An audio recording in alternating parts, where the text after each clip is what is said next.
Yeah, welcome to the Brazilian Shirt Name podcast. The legendary Tim Vickery is with us in Rio. That's where the action is. But crucially, our guest, Amos Murphy, is here with us on this side of the water. Although in sunny Manchester, you say, Amos? Absolutely, sweating away here.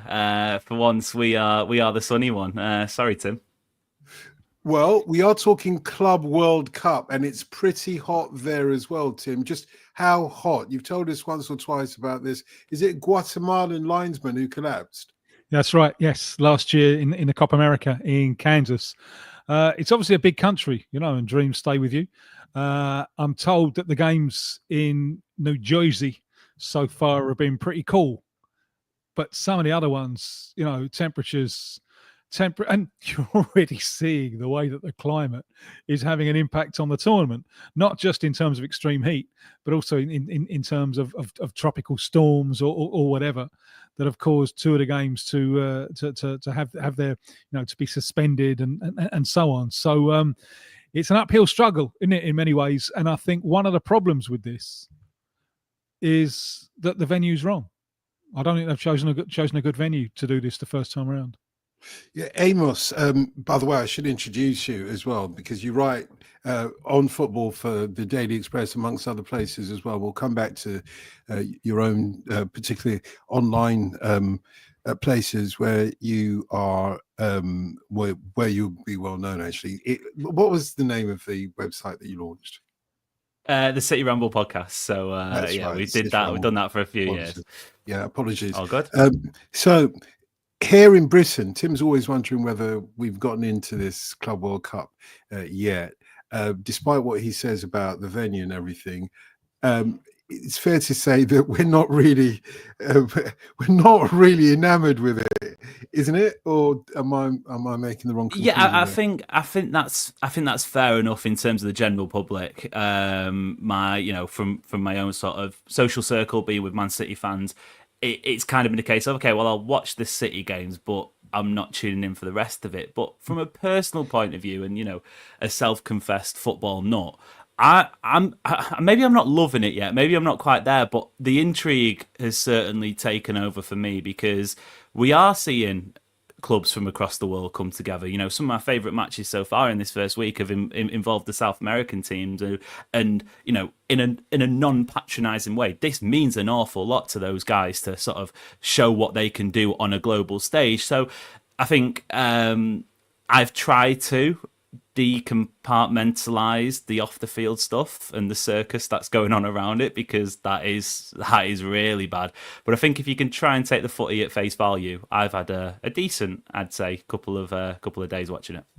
And there's obviously tremendous value in getting clubs from the various continents round in the same place, isn't it? There's obviously huge value in that, and we're going to get new storylines and new narratives, and this is great. I worry about the sacrifices that we're forcing on the players. I really do. There's a price for making them go out and play in 40 degrees of temperature, and there might well be a price in the later stages for the spectators as well, because it might not be an easy watch. Extreme heat is something that usually leads to cautious football. Games. Just off the top of my head, the City versus Wydad match in the second half, both teams were almost like, okay, fairs. It's almost like if you had a Test cricket game and you could shake hands and declare, a lot of the guys there would probably say, yeah, we'll take that, because it got to a point where it was. There's that Simpsons meme where they're passing the ball about and nothing's happening, which I think as a wider point will be interesting to American audiences who we are sort of, or FIFA are sort of trying to sell this game to. And you've got, half bothered footy players who are like, oh God, do we still have to be here, sort of thing. Yeah, Amos, I do want to talk about how seriously City are taking this. But first of all, and I think you've hinted at this already, I suspect that you and I will be sharing the same best game so far of the tournament.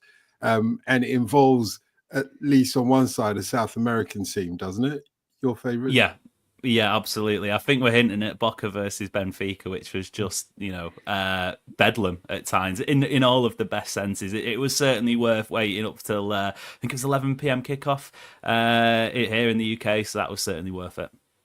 Yeah, why has that not been replicated elsewhere? Because it seemed like both sides really wanted to go for it. Whereas in some of the other matches, we've seen a disparity, haven't we, between the quality of the Europeans and everybody else. Although, having said that, the South Americans seem to be pegging Unbeaten. the Europeans back. Indeed, Yeah, indeed. unbeaten. Yeah, but they don't look like they're going to win it, though, do they, Tim? To you? Well, the two candidates to possibly win it are Flamengo and Palmeiras, and From South they're in it. America. Yes, yeah, and they are in it to win it. You know, anything less than semi-finals for them is a massive, massive disappointment. For the others, I would imagine Fluminense and Botafogo would be happy with quarters. River Plate, I don't know, maybe semis, but they're not going to win it. I think they can defend well enough. And Boca are the one of whom no one was expected. And I think they probably surprised themselves going into a 2-0 lead, especially as the first goal was a counter-attack with a team without the pace to counter-attack, but they still managed to counter-attack. But you liked it, and a lot of people who haven't seen a lot of this liked it. I'm not sure you'd like it on a regular basis. And FIFA are not happy with this game, I'm led to understand. Because once Boca went 2-0 up, it just became Copa Libertadores. There was no game. Boca would hide the ball. You know, every decision, because they're past masters at it. Every decision by the referee, you circle the ref and you slow the game down. The goalkeeper's on the floor, and I'm told that FIFA are very unhappy about the amount of time that the ball was actually in motion, because it wasn't very much in the second half. So I think it was interesting for people who don't see this all the time. But what do FIFA expect when you bring in different cultures of football together? There's a set amount of time. This is Arsene Wenger and his technical committee people who are there watching the games. There's a set amount of time that they expect the ball to be rolling per match, and they're trying to get that up, which is a bit cruel when the temperatures are as high as they are at the moment. But that game fell well below, and quite a lot of Libertadores games fall well below. Not just because of the heat. In fact, at the moment in Argentina, it's cold. But, very rarely in football do you get a game when two sides are both looking to play. One side is looking to hide the ball in one form or another, and just run the clock down. And some South American games, they're a hard watch. And there's a basic difference here in the philosophies of football between the two continents. One of the reasons that European football has become so successful globally, it isn't just the money, because the money is a consequence of the success. And if you go, say, Japan, for example, Brazilians played a massive, massive role in getting Japanese football up and running.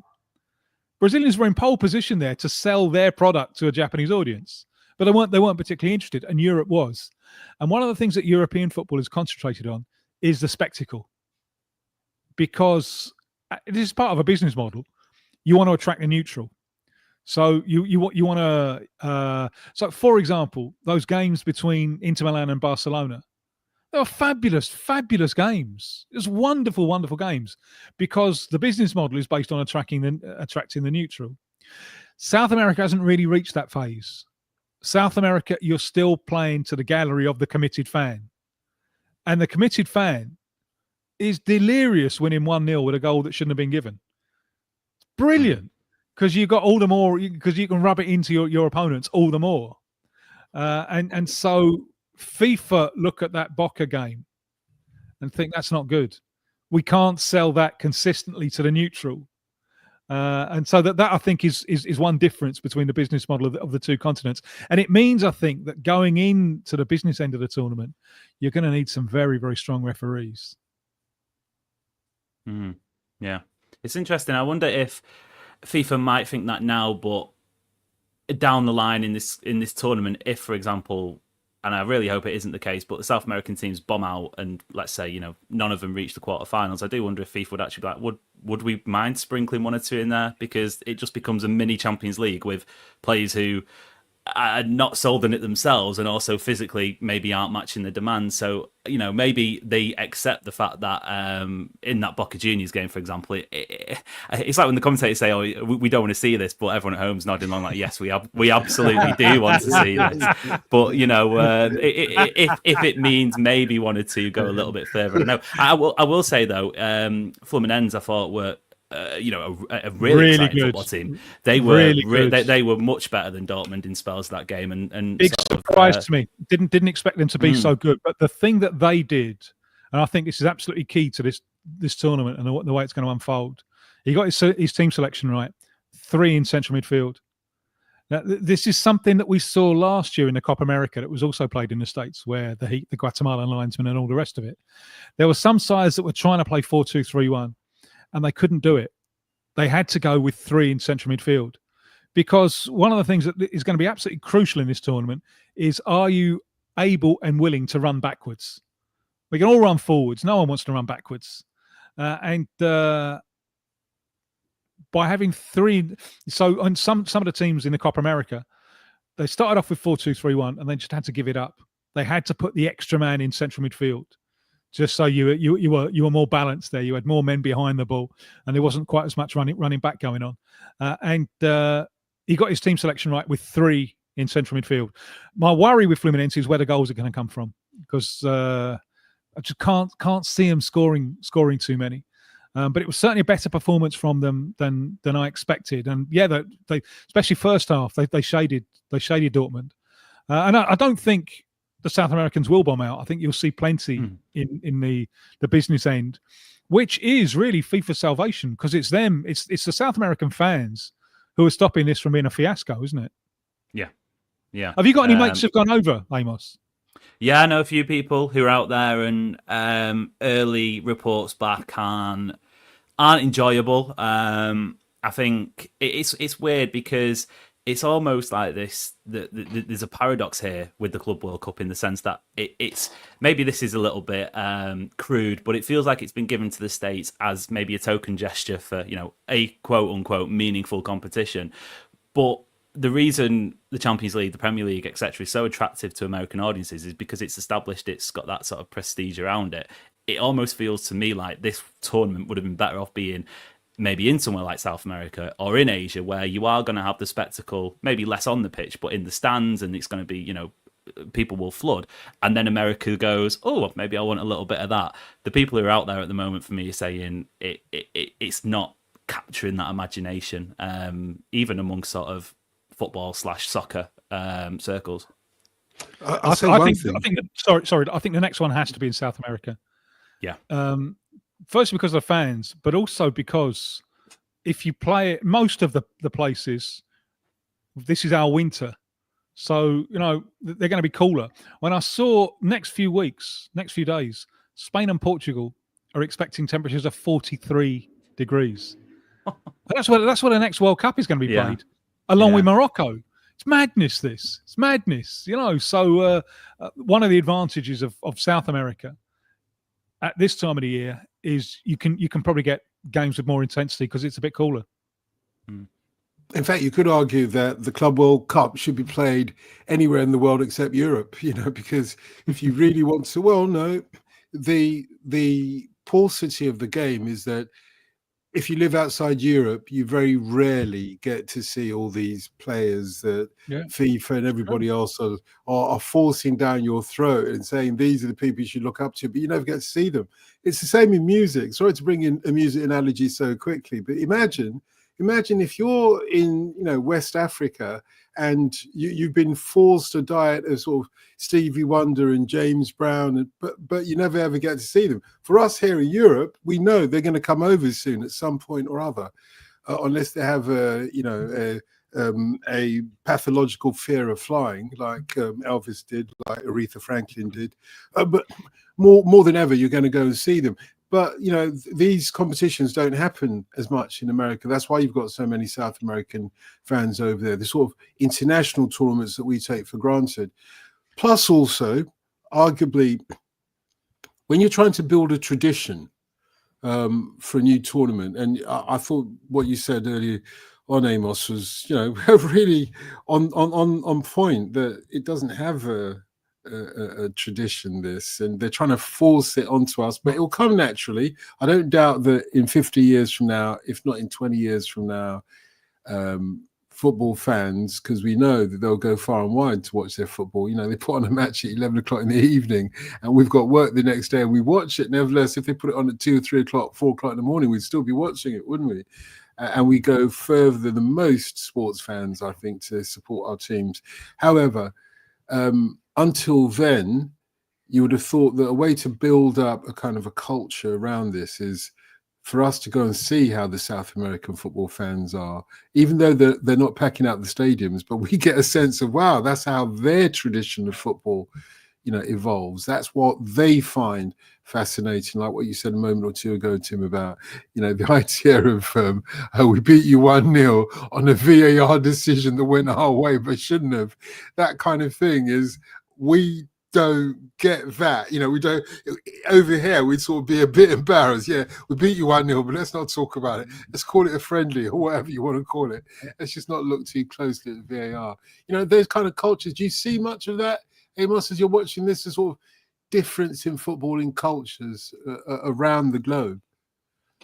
Yeah, totally. And I think it's maybe been a bit difficult to shine through with some of the teams. For example, Wydad versus City. Wydad used to dominating possession a little bit more than they would do against obviously Manchester City. So they, I believe, the name of the coach escapes me, but it was a pretty funny quote actually. He says something along the lines of, we've got a big master plan to come up against Pep Guardiola's team, and then 1 minute 40 seconds in, Phil Foden's put the ball in the back of your net, and you're thinking, oh goodness me. Like even I was thinking, I really don't want this to sort of go south and City start scoring 6 and 7, because obviously the internet erupted with the Auckland City example, but that it's like it is the most the circumstances surrounding that are just so unbelievably unbelievable, with the Oceania Football Confederation and sort of obviously Australian teams playing in the AFC as well. So I feel like for the credibility of the tournament, that was maybe a bit of a bad place to put that game. I know it's kind of set in stone, but it didn't help it being the first match viewable at an accessible time in Europe, and you've got Musiala and Kingsley Coman slapping 10 past these poor semi-pro teams. But I think especially with the South American teams, and I kind of want to make sure we don't go fully Europe versus South America, because it is a World Cup and there are teams across the globe. But the like that Fluminense game, for example, just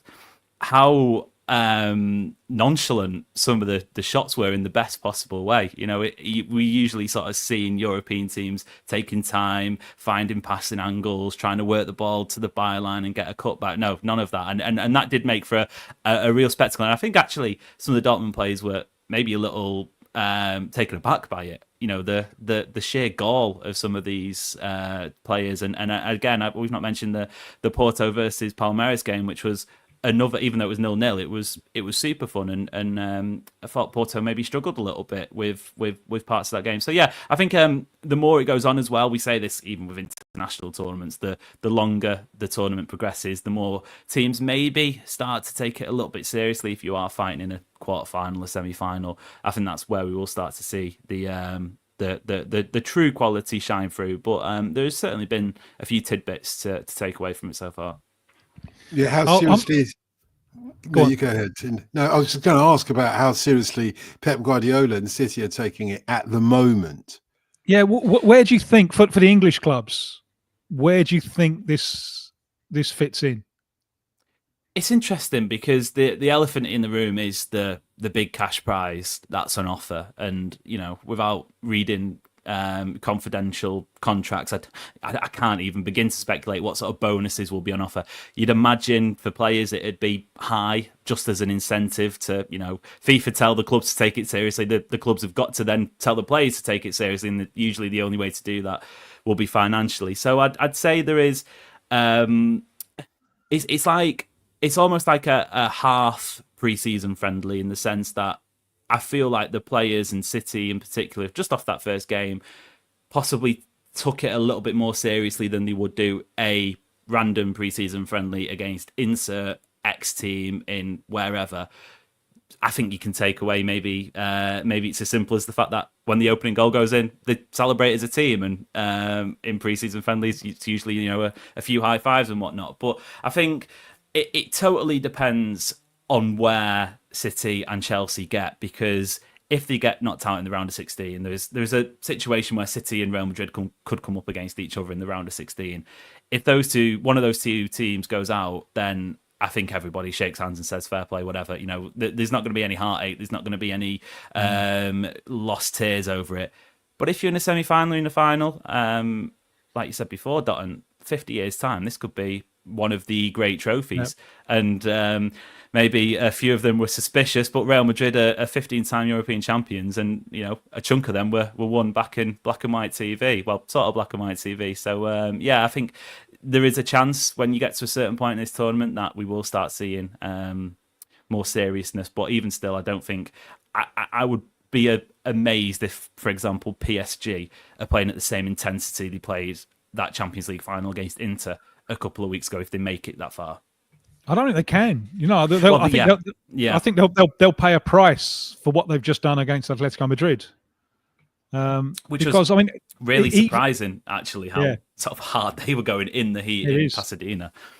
And even if they're really focused and committed, I think physically it just can't happen. And this is a difference between the South Americans, and especially Flamengo and Palmeiras.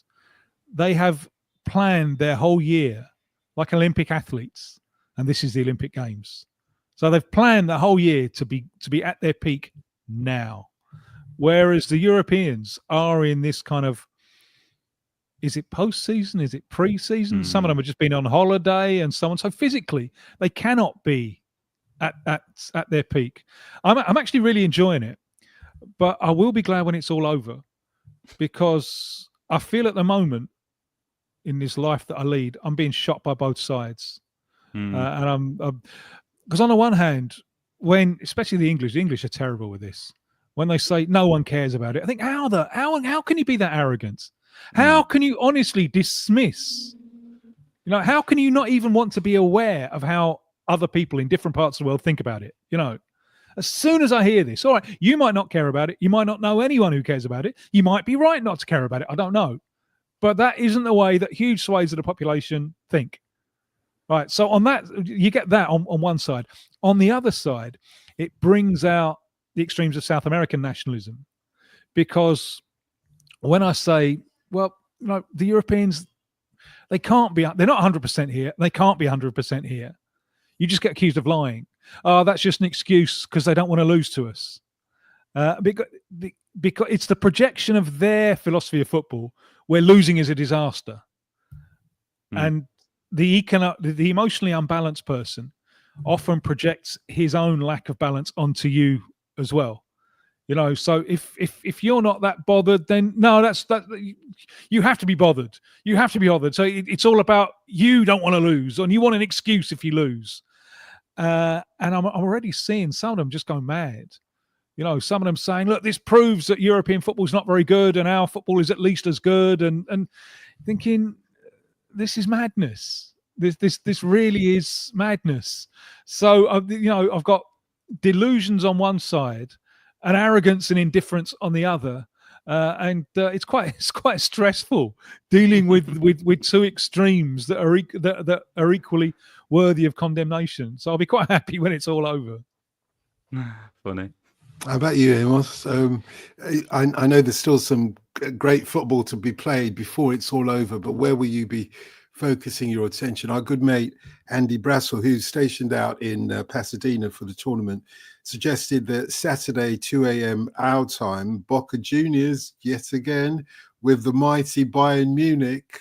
I think I will be focused very much on that one because I do like what I've seen from Boca at the moment, and also, of course, Bayern Munich. There wasn't a lot of football there. Well, there really wasn't. It was a great first goal. Yeah, fabulous first goal, but there wasn't a lot of football being played. I think they're going to have to play football on this one because Bayern Munich have seen what they did in the first match. Yes. I think there's going to be a lot more football. Anyway, is that an appetizing one for you? Yes, certainly. I think as well, you see those two badges, this might sound ridiculous, but you see those two badges next to each other on like a foot mob or a flash score, sort of other scorer partners are available, but you see those two badges together, and it does sort of, for a football lover, it does sort of kindle up some sort of romanticism, because they are objectively two massive football clubs. A little closer to now, I'm intrigued to see Inter Miami versus Porto, because obviously Porto weren't spectacular against Palmeiras. Were they, like you say, Tim, were they able to physically? Maybe not. But that'll be an interesting, I guess, sort of way to gauge where MLS is. Obviously, Inter Miami, quite scandalously not the MLS champions or the MLS Cup winners, but that'll be an interesting one. Al Ahly, again, in that group, I think they weren't bad. They weren't bad. Yeah, were they? Yeah. that group is possibly the most intriguing, and it's not one that has one of the big hitters in there. It's not going to probably draw the biggest TV numbers. It's maybe not going to draw, away from the actual supporters of each team, the biggest fans. But if you're talking even playing field, and by contrast, Group B with, or I think it's Group C maybe, with Boca Juniors and Auckland City, the gap in between those two teams. If you're talking even playing field, that Group A is possibly the closest in terms of quality. So I think they're some interesting games. River Plate versus Monterrey. That'll be interesting to see. Watch. I think that would be interesting indeed. Yeah. Because maybe the contrasting styles balance out a little bit. I don't know. I think there's still plenty of intrigue. Yeah, I think we're going to be hearing a little bit about Al Ahly. Oh, I can't even say it properly, but later on when you speak to Maher Mezahi, am I right, Tim? Yes, who's been covering all of the African sides so far and their results, but they're just about to get that underway. El Ahly and Palmeiras, a vital game for both of them. Neither of them have got a goal yet, so the winner of this one is in a fabulous position, and the loser of this one is in a very, very bad position indeed. And I'm told there in Philly it's very hot, very hot. Probably not almost as hot as the day that I was wandering around in Philadelphia without my shirt on during the Copa America of 2016, and got accused of pornographic behaviour in front of women and children. What a strange place. What a strange place. If you'd been in Carmel in California, where Clint Eastwood was notoriously once the mayor, you'd be sitting in the police cell still now, mate. Beautiful beach for your landscape, but you won't be enjoying it, trust me. And that genuinely was true in Carmel. If they've changed it, I apologize. But if you walked around with what I call a Ganzi, one of these, you're in jail, mate. And if you eat an ice cream, or in those days anyway, going back 20, maybe even 30 years, if you ate an ice cream on the road as well, they didn't like that. Well, this is what I don't understand, because they'll crack down on this. Yeah. But they will let people walk around in a suit with trainers. When you can't, it can't be done. It cannot be done. Don't do it. Don't do it. It's absolutely shocking. And don't jaywalk either, because they'll crack down on that for absolutely nothing if you go to the States. Everything. They've got to make money somehow. They've got to make money somehow. I'm not going to mention the war, but they've got to make money somehow. Anyway, going back to the football, which is a form of war at times, I have been impressed with the good-humoredness of the football fans. It kind of makes you wonder why there's always an overload of police whenever England or English fans go just to Europe, kind of thing. They haven't had any of that. Is that something that's come naturally, or is that something constructed? I don't know if either of you can. There was definitely a moral panic, sort of, from the 1960s onwards, in terms of the growing connection between English football and nationalism and far right sort of practices in England. But I think certainly, possibly since the turn of the millennium, that has certainly, there are still flashpoints. Personally, I don't particularly follow the English national team, home or away or whatever. But from speaking to people who do, they also scratch their heads as to why there is so much hostility at times, because I think that reputation certainly goes before them. But yeah, it'll be interesting as well, sort of looking ahead to the World Cup. It feels like we've got a little bit of a Cristiano and a Nazario situation going on with this Club World Cup and the actual World Cup, because you've got to distinguish that, there is the World Cup, but that'll be interesting to see how football mixes, because I mean, I was going to say I can't remember. I wasn't actually alive when they last did it in '94. So and obviously the States and the football landscape there has changed. And I think for me anyway, for an international World Cup, a lot of the time it isn't about on the pitch. It's about what's happening off it, and can those sort of supporters come together. And we've seen all sorts of wonderful scenes, even in the previous one in Qatar. Although we did see sprinkles of it, the Boca fans in Miami Beach, and by sharp contrast, the Palmeiras fans in a mall, in a shopping mall. So there maybe are some bright sparks to look forward to. And by the way, in 1994, I hadn't grown any grey hairs on my beard yet. So that was the good news in those days. But yeah, it's been a while. I was already growing hairs in my ear in '94. It was most distressing. Yeah. Most distressing. You've got hair on your chest, I mean, where's that come from, mate? I don't know. Mate, we're going to lose you, Amos. It's been amazing talking to you, actually. But hopefully we can have you back on the Brazilian Shirt Name podcast. I am going to, believe it or not, I am going to check out the City Ramble. I promise you that. Sounds like fun. I was looking online at some of your comments on Twitter, and I saw that you were not very impressed with the way that Real Madrid managed to pull a draw out of a hat when they were supposed to pull a rabbit.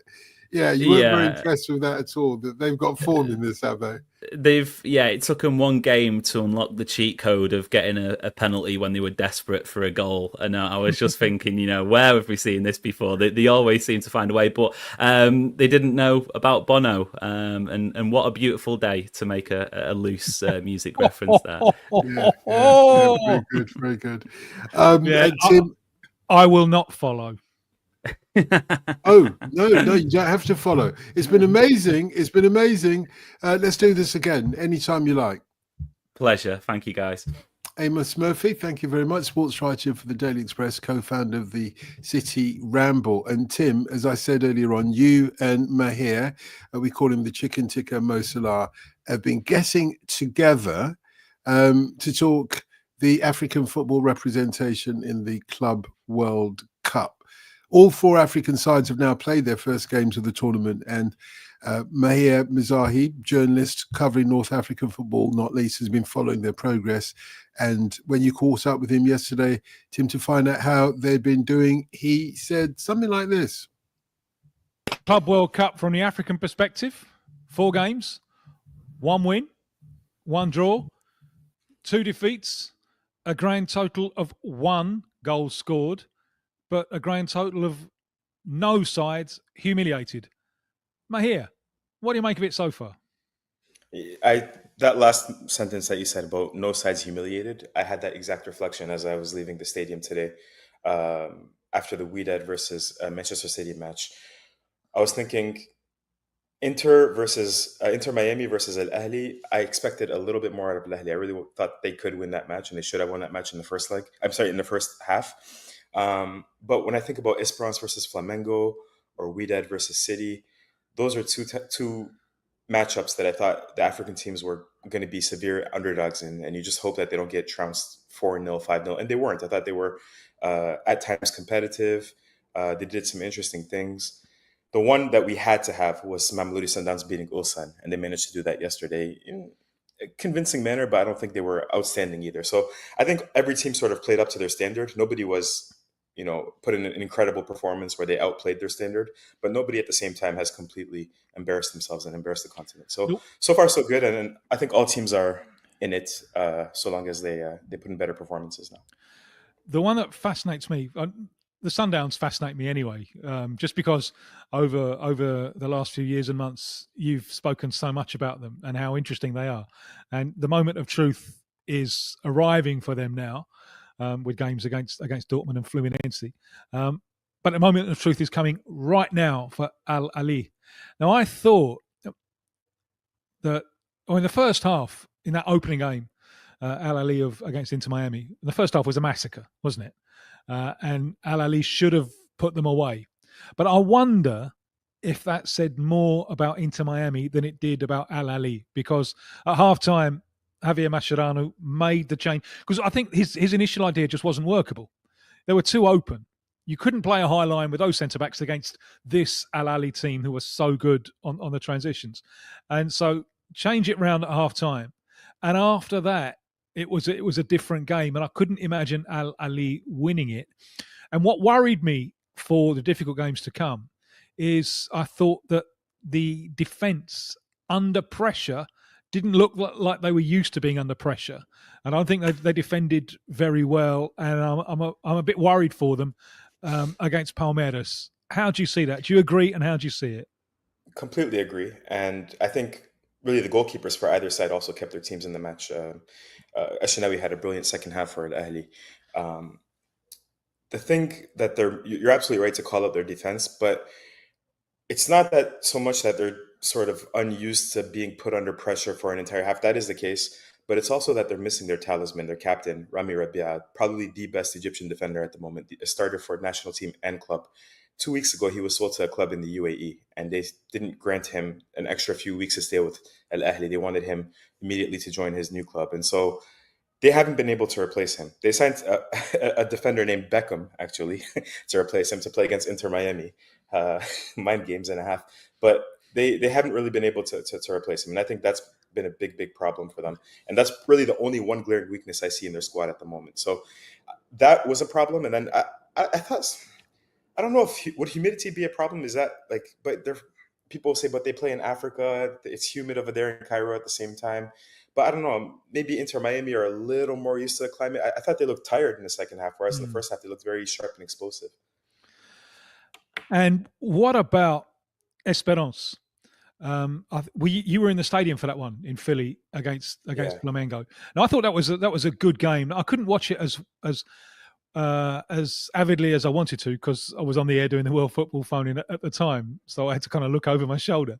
But my impression was, Flamengo were everything we expected Flamengo to be, and Flamengo have done everything to peak like an Olympic athlete. To peak now, this is the Olympic Games. But I thought that second goal for Flamengo came at a very important time because Esperance was starting to threaten. Did you see it that way? Did you imagine that they might have got something from the game? Immediately, for the first 20 minutes, Esperance were treading water. And I think the coach got it wrong when he lined up with the team. He played a 4-3-3 with a Brazilian, Jan Sassi, on the right wing. He's left-footed, but he plays on the right wing. And Youssef Beleli, the Algerian, on the left wing, but right-footed. And the problem with those two players, that they're good on the ball. Beleli is extremely good on the ball, but they don't really like to defend. They don't like to track back. And the thing about Flamengo, they would sit on the ball and they would send, I think the right back is number 2. Yeah. He would go all the way up behind Youssef Beleli, and he was tracking back initially, and then he just got discouraged and he didn't want to track back anymore. And so they would get their midfield very wide, and that was killing Esperance de Tunis. So I thought the coach actually made a very good adjustment about 20 to 25 minutes into that match, where he told one of the wingers, Youssef Beleli, okay, you don't have to track back anymore. Stand next to the striker and just force them one way or the other. And we're going to take one of the midfielders out of that 3 from the 4-3-3, and we're going to tell him to go out onto the wing and track there. And then at halftime, he made a substitution and he took off the Brazilian winger that doesn't want to track back too, and he put on 2 more industrious players. And I think getting that defensive balance right really made a difference. And that Flamengo still had more of the ball. They were still quite clearly the better technical and tactical side. But Esperance were not treading water anymore. And they were just picking their moments, and every 5 to 7 minutes, they would have a counterattack. And they had a few chances here and there. You think, okay, you just need one of these to really pull back within an equalizer. But you're right. Like Flamengo, I think that was a very timely second goal. Just one last thing I would say is that the midfield, a player like Jorginho, I watched him a lot with Chelsea. Always seemed like a good player, but the appreciation that I had for Jorginho and Gerson, who I also watched a lot at Marseille, watching them in person, then watching them on television, it was different, because just seeing how they just position themselves when they're receiving the ball, technically so clean, always making the right touch, always picking out the right pass. They were on another level to everybody else from Esperance. And I think if they played that match 10 times, Flamengo are going to win 8 of them. Maybe they're going to draw 1, and then maybe Esperance will fluke one of those. So they were quite clearly the better side. Esperance needed to have a great match to beat them, and they didn't have that. Well, one of the differences is on the quality of the finish from Luis Araújo to score that clinching second goal. Esperance, and the pass, the entry pass gave him a little bit of space. Very good. From Jorginho. It's a lovely little triangle. But the quality of that finish, Esperance had a couple of chances that were as clear as that and wasted them. And that makes all the difference. Do you think Esperance have any hope of doing well against Chelsea or LA? A good pun for our those of us that speak more than one language. I think LAFC they can beat.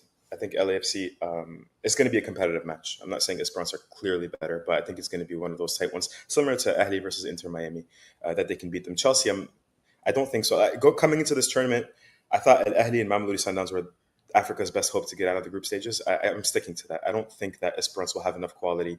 Just have too many weaknesses in attack, in defense as well. The coach, I think, is a little bit limited. So I don't really see them beating Chelsea. But who knows? And what about those Sundowns? How far can Sorry, can I make one more point about, of course you can. Because the atmosphere, I think if we can point out anything really about who's carrying this tournament, it's the South American fans and the North African fans. That it was brilliant. There was just 25,000 of them in a 60,000 NFL arena, but just that I really enjoyed it. I was sitting amongst the Flamengo fans, and the passion was almost equal. The singing and the songs was very similar as well, and so I immediately identified with it. But there was one thing that was a little bit different, and this was eye-opening to me. The Brazilian fans, it was more festive. It was more happy. It was more joyous. Like when they scored goals, like I had a guy in front of me, a father, just throw his son almost 5 feet in the air. It was almost parental negligence, and everybody's hugging and kissing. They're all dancing all the time, and they were just doing everything with a smile on their face. Whereas on the North African end in general, and I go to obviously a lot of matches in person throughout the year, there's the same kind of catharsis, but it's not joyous. It's more like a release of energy. Maybe it has something to do with, it being a lot of young men, about like them sort of being repressed in society, but it's much more of an angry thing, like a fight, like a war. And just that contrast was really, really cool to see. And I wouldn't have experienced that like if it wasn't for a tournament like this. Wait until you're amongst the Flamengo fans when they go a goal down to a side like Esperance. You'll see plenty of anger then. Most of it directed at their own team. The Sundowns, they haven't brought anyone with them. No fans. Yeah. I spoke to some, because I went to the team hotel, as you can do sort of with African clubs. Prior to the match, I had a long discussion with the lead video analyst, who was a friend, about a lot of different things. And then I met some fans at the hotel as well. And I asked them, what are you guys expecting? They said, we're expecting nothing today. Everybody that came here came on their own dime. And he said it was very expensive. One man whose name Med that I met, he was very, very nice gentleman. But he told me that they were angry at the club because the club is not lacking of any means. They're owned by one of the richest families in South Africa, the Motsepe family. And he said that the club were not coordinating with them to send supporters over for the first match. He said they finally came around for the second match in Cincinnati now, and they're expecting 400 or 500 supporters. But even then, Mamelodi Sundowns are known in South Africa to not have a great supporters base. It's not Orlando Pirates. It's not Kaizer Chiefs. On any given day, maybe you can have 10 to 15,000 supporters for a Mamelodi Sundowns match. For Orlando Pirates or Kaizer Chiefs, are 3 or 4 times that. So they're not a very popular club in the very first place. And then the cost problem, and then also the club not coordinating with them, that added to those things. How far do you think they can go? I think they can get out of the group. Fluminense is no joke, obviously. Dortmund are no joke, but them getting 3 points and the other 2 drawing with one another, I think that's favorable for Mamelodi Sundowns. They're very, when I looked at Esperance, I see that they have holes. Al Ahly, we said maybe the center half, they haven't replaced their iconic captain. When I see Mamelodi Sundowns, I don't see too many holes. They're good all around, from the goalkeeper to the striker. I would just say, and I don't want to betray like anyone's trust at the club or anything, that I worry a little bit about harmony from players to the technical staff to the coach. I think there's a little bit of discord there about the way he wants them to play football and how they're actually playing football. Sundowns, they call their style of play shoe shine and piano. I don't know what it means, but it sounds harmonious. But it just means like they like to play attractive football, always trying to score goals. They want to score three, four goals. It's an old expression in South African football that it predates the current Sundowns side. I remember reading about it in the 90s. This was kind of South African slang for putting your foot on the ball and expressing yourself. There you go. And this coach, Miguel Cardoso, is very Portuguese in that he likes to be pragmatic. He wants to win 1-0 and make sure we're balanced and rest defense and making sure, there's always 5 or 6 players behind the ball as we're attacking, and they don't like it. And so, and I'm not just saying the supporters don't like it. I get the impression that even some people inside the club are not too impressed. So that's the only sort of doubt I have, is that they don't seem completely in lockstep. And what have been your impressions of the thing overall? On you've been roaming around, you've been the wanderer, roaming around from city to city to city. What have you made of the whole thing? Do you think this is a success, or are those empty seats a sign of failure? I think there have been moments. Have you seen the clip of the Urawa Reds? That he supports the rival club in Japan, and I guess Urawa was playing against River Plate, and so he came with a River Plate shirt. And he started learning the River Plate songs, and he started leading the River Plate fans in song. Just the ultimate hate watch, there have been moments like that where you get, a Japanese guy coming here supporting an Argentinian team just to spite his arch rivals. There have been really great moments of exchange between, I think, South American clubs and North African clubs supporters as well. Like that contrast that I told you about the anger versus the joy. I've really enjoyed seeing all of that interaction, and I think these are probably the clubs and the supporters that are enjoying the tournament the most. The things that I don't like, this place is very expensive. I don't really like the American nature of the entertainment aspect of these matches. So 15 minutes before kickoff, they always play the American anthem without fail, even though there are no American clubs. They without fail, from 30 minutes before kickoff until kickoff, the announcer will come on the mic, the stadium announcer, between 5 and 10 times, and he'll say, "Soccer fans, are you ready? Make some noise." And it just falls flat. They don't want to play up to him. It's just like, shut up, I went to the Ulsan versus Mamelodi Sundowns match where I was able to manually count 570 supporters. Yeah, I saw it. Yeah, there you go. So, and they were trying to do a noise contest between the two sets of supporters.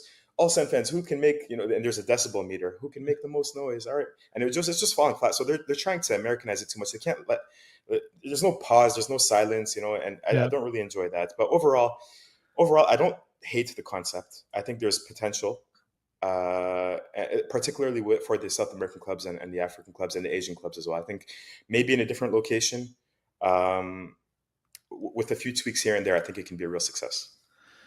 Next one, 4 years from now, if it's in a different, cheaper venue, I'll see you there. Maher, thank you very much. Thanks for having me on.